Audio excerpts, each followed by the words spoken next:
Okay, so recently John Cordy did a video where he was using Line 6 Helix and he was mixing a direct signal with a lead tone to kind of add some clarity to that. And it got me wanting to explore more using kind of DI signals mixed with, patches to see if, we can get a different kind of tone or maybe a clearer tone or just something different. And in addition to John Cordy's video, I know Dan Huff in some of his interviews lately has talked about how he would mix direct signals with the mic'd amp as part of his studio work. I know in the patch I did around Nile Rodgers, there's a lot of direct signal going on there. So I thought it was interesting just to kind of play around with mixing them. And so that's what I've created here. And I tried out a few different amps in this. I was using a Lone Star for a while, and I tried a Kraken.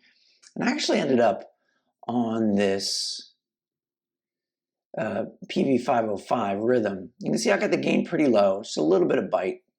Here, we hear what that sounds like.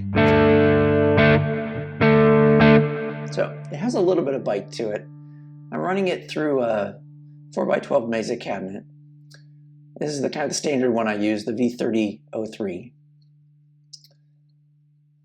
And overall, just a nice tone.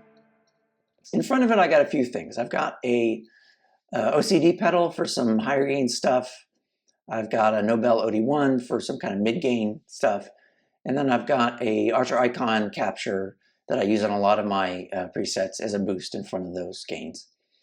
On the back end, I've got a dual delay running, so 355 and 486, so you can hear it.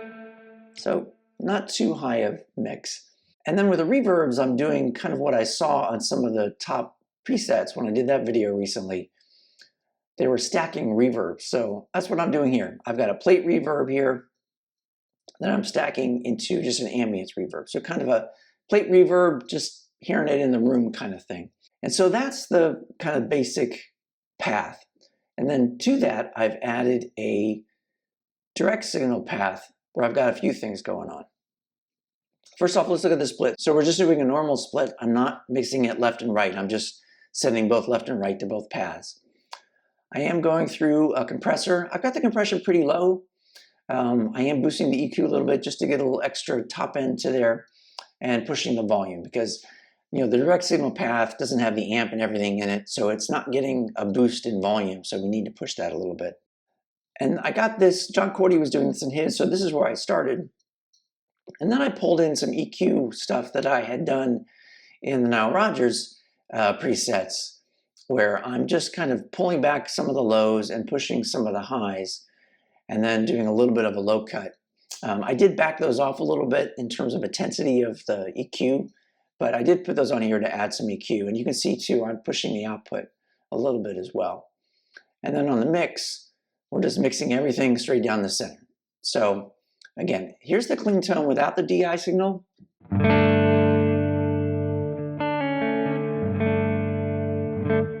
then here it is with the DI signal.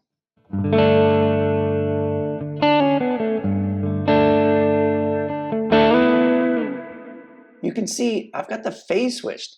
One of the things I did notice when I added the DI signal is I was getting some phase issues. If we turn the phase off, it's not much difference, but you can hear a little bit of a thinner sound from the DI.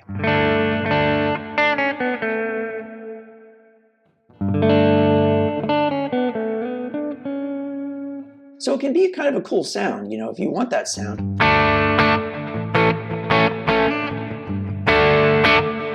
It's not a bad sound actually, but I wanted the kind of warmer sound.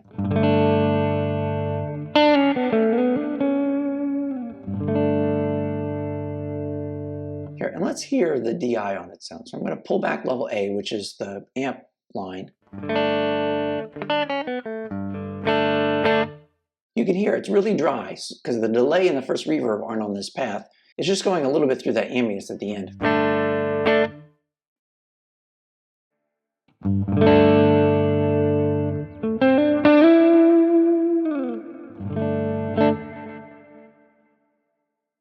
And then I started stacking overdrives onto kind of the amp path. So the first one is the OD1. Here it is with the DI.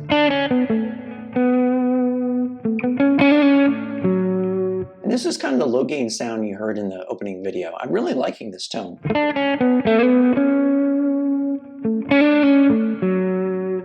We take the DI off. It's not a bad sound, but when you add the DI in, you do get kind of more clarity and also a little bit of warmth. I was a little surprised when I added the DI signal that if you EQ it right, it's kind of adding some mid-range warmth and clarity to it. For the OCD, this is more of a higher gain tone. You can see I got the drive all the way up to 7. We can do that because the DI is adding some clarity. We take the DI out.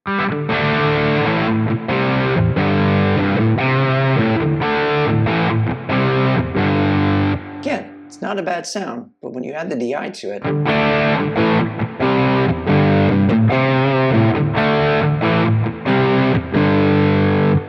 it just adds a little bit more fullness to it. And then I've got boosted versions of those. So here's the Archer icon into the Nobel OD1. And you heard this on the opening video when I'm doing the.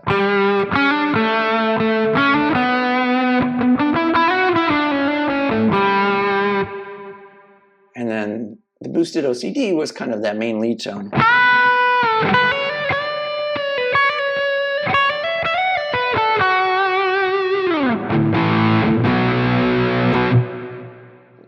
And one of the things I did in terms of kind of getting the levels right is I would go to the amp on the amp path and I would pull the master all the way down. And then you just get you're just getting the direct signal. And then I would start to raise this master. You could hear the amp start to come in. What I would do is I would do that kind of until I got it to the point where I really couldn't hear the DI. It's like it's still there, but it was kind of getting mixed in with the amp.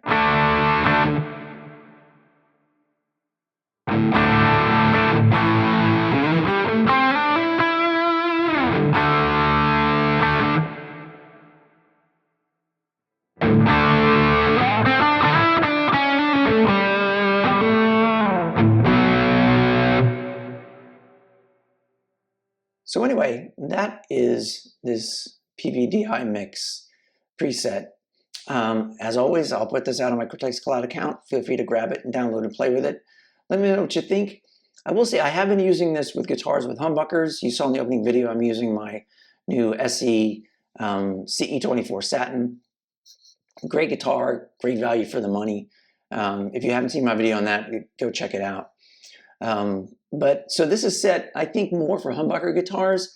I think with single coils, it can get a little bit thin. You might need to tweak a few things, but I do think it's a great sounding preset and I'm really enjoying it. So as always, thanks for watching.